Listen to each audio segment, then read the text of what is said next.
I'm currently a sergeant in the Korean military, and I probably shouldn't be online this late. But this story has haunted me for years. And I need to let it out.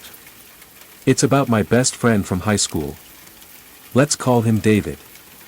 David was a top student, straight A's, teacher's favorite, the one everyone expected to make it to Seoul University. I, on the other hand, was the guy who barely made it through class without getting kicked out. Still, we were like brothers.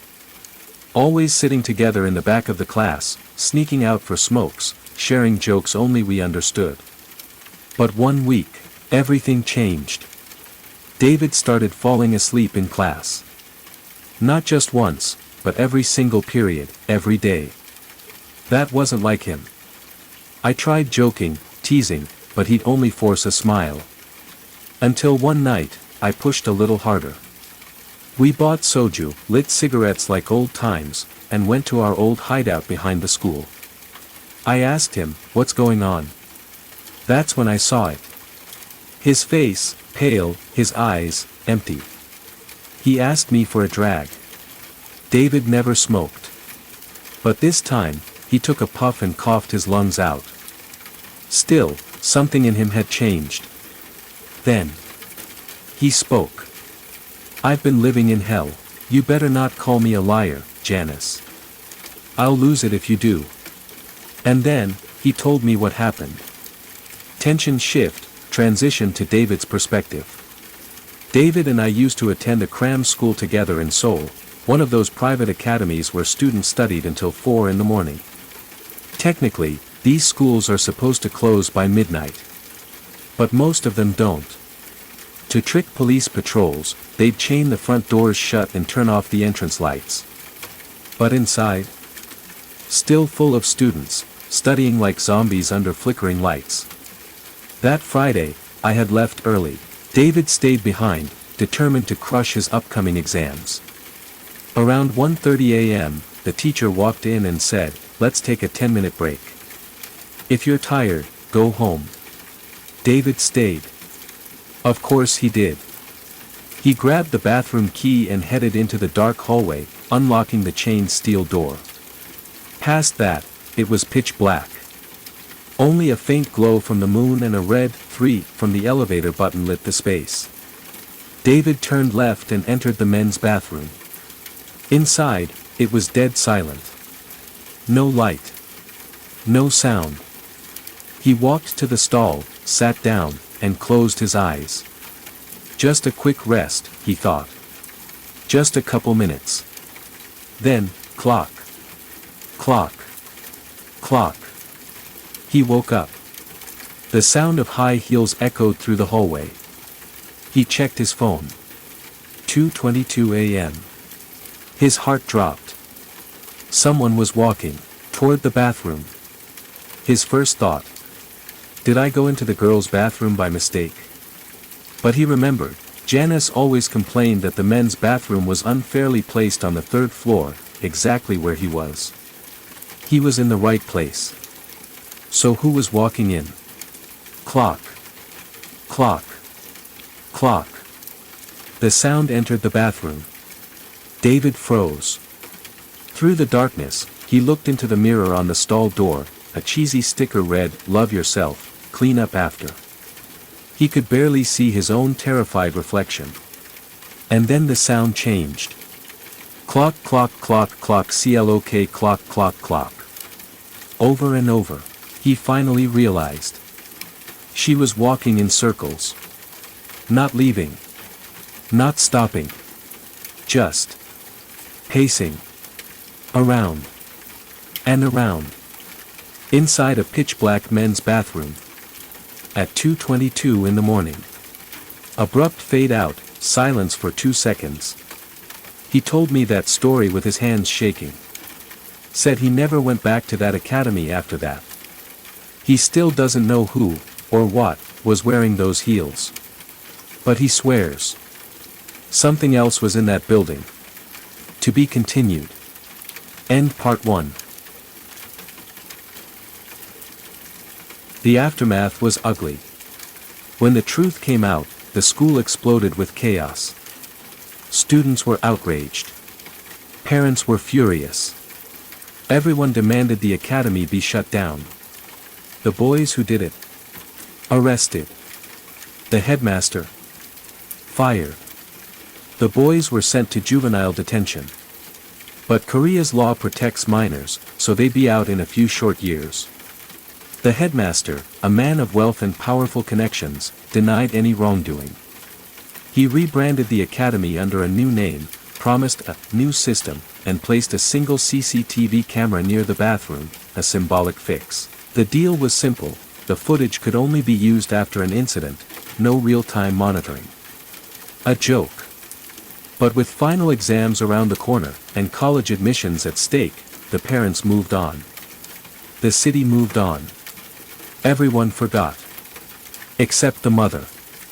The girl's mother fell apart. She lost everything: her child, her identity, her sanity. Grief twisted her into something unrecognizable.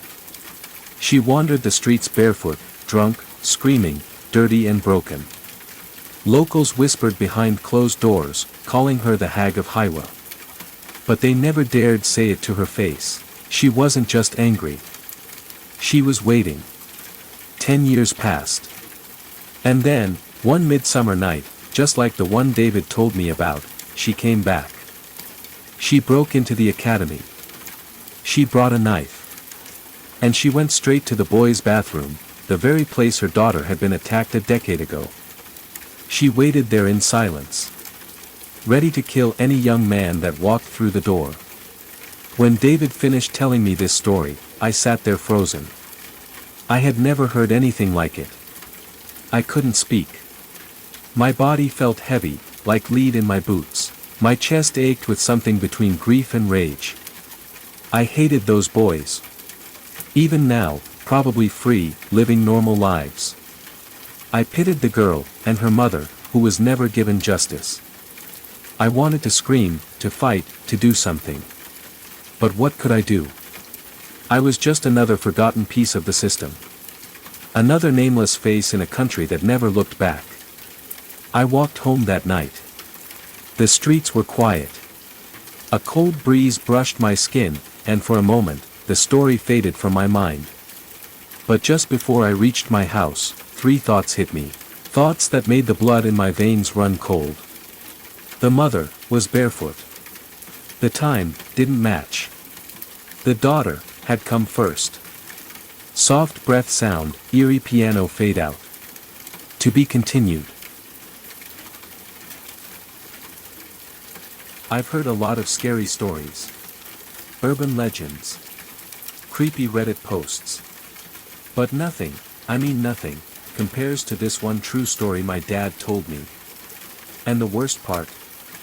He lived through it. My dad worked as an electrical engineer at a massive US steel mill. He spent years there, working long hours, sometimes alone, sometimes on the night shift. This story takes place during one of those cold, silent nights. That night, it was just him and the night guard, Sam. Nothing unusual. The machines were quiet. The mill, usually loud and chaotic, was now a silent giant, sleeping under the moonlight. They were having their usual late-night chat when they saw someone approaching the entrance. It was close to midnight, and no one else should have been there. It was Dave. One of the technicians. Quiet guy. Friendly. Hardworking. He said he just came back to grab something from his office. "I won't be long," Dave said. Sam let him in. My dad nodded and thought nothing of it. Dave walked down the corridor and vanished into the belly of the mill. After about an hour, my dad had done his rounds and came back to the security post. Sam looked uneasy. "He never came back," Sam said. Panic hadn't set in yet. My dad figured Dave had maybe stopped to check a machine or do a quick task. Still, he should have said something. My dad searched. Office by office. Section by section. Nothing.